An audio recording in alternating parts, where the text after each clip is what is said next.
Hi everybody, Doug Billings with you. I want to present to you a concept that I know from the beginning will be difficult for many people to accept.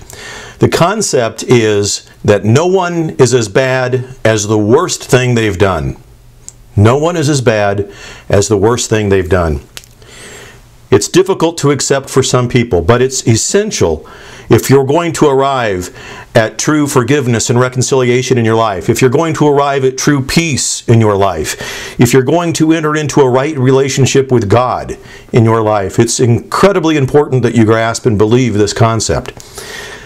I myself speak from a place of being a failed and flawed human being and know right away that if God were to come down today and say, let's make a line here of everybody that's made mistakes in this life, I would likely be first in that line. Now the good news is, or perhaps the bad news, depending on how you look at it, is that I wouldn't be alone in that line, is my hunch. Maybe you would be in that line with me. The truth is that I think you'll agree that we're all in that line. So let's help each other deal with that. Let's arrive at a place where you know that I'm not perfect and I know that you're not perfect. There've been a lot of big names in this line with us through the centuries. St. Peter was in this line. So was St. Paul. The woman in the Bible stories about and who was accused of being an adulteress. The repentant thief who hung next to Jesus on the cross. Mary Magdalene was in this line, and so is St. Augustine. The truth is, everybody's been in this line. Everybody who's ever been born has been in this line of who's made mistakes in this life. Some people don't realize that when they reach out and they judge others. But that's quite a list of names, isn't it? It's quite a list of who's who for people who've been in a line with regards to how many mistakes they've made.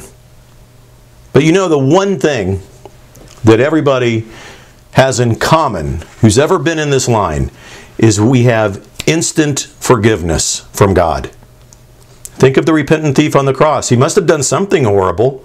He was being crucified, yet he recognized Jesus for who he was, and Jesus promised him that that day he would be with him in paradise. And Jesus took it up a step when he looked at the Romans who were crucifying and asked his Father to forgive them because they didn't know what they were doing. So how dare we refuse to forgive anyone in this life with that example from Jesus? How dare we refuse to offer forgiveness to people for anything that they've done? So think of the person that you've judged.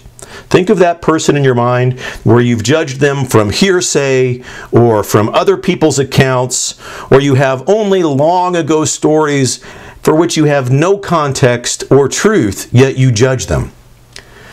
Your judgment of that person puts you back in the line of those who have made mistakes in this life. And you know what? Your judgment of that person is a sin. Social media has made this all too easy. We can sit in the comfort of our home as long as we have our phone or our laptop, and we can judge anybody and say the most horrible, abhorrent things about them just because they have a different opinion than ours.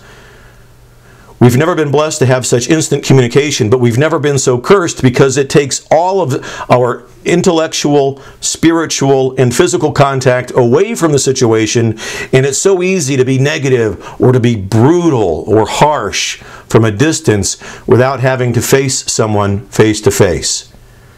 And that's how most of us judge people, from afar. Very few of us are brave enough to go approach someone and say, look, there's some things that concern me, and here they are. Can we talk about it? People that are narcissistic and who already know that they're guilty of flaws with regards to judging others will do things like this. They'll write a letter or they'll say things to you, well, like, I've prayed about this and you're just terrible and I don't want to associate with you anymore. They'll never confront you face to face, and they only have hearsay or other people's stories, and they use the term, I've prayed about this. Well, their prayer life is a failure if they're judging you. Their approach to Christianity is lost if they're judging you. If they had a real, honest, and intellectually sound spiritual life, they would know that they can't judge, and they shouldn't, and they need to offer forgiveness. We need to instead turn from judgment to entering into people's lives at key moments and making differences for the better. That's where we should be headed. Because we're on a slippery slope, ladies and gentlemen, if we begin to think that we can judge from afar and that God has somehow blessed that judgment through your prayer.